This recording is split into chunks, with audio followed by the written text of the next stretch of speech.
విడు మొరటోడు అని వాళ్ళు వీళ్ళు ఎన్నెన్ని అన్న పసి పిల్లవాడు నవ్వాడు.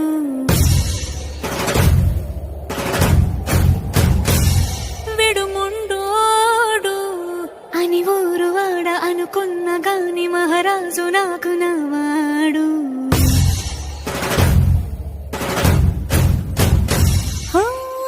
మాట పెడుసైనా మనసులో వెన్న రాయిలా ఉన్నవాడిలోన దేవుడెవరికి తెలుసును నాకన్నా.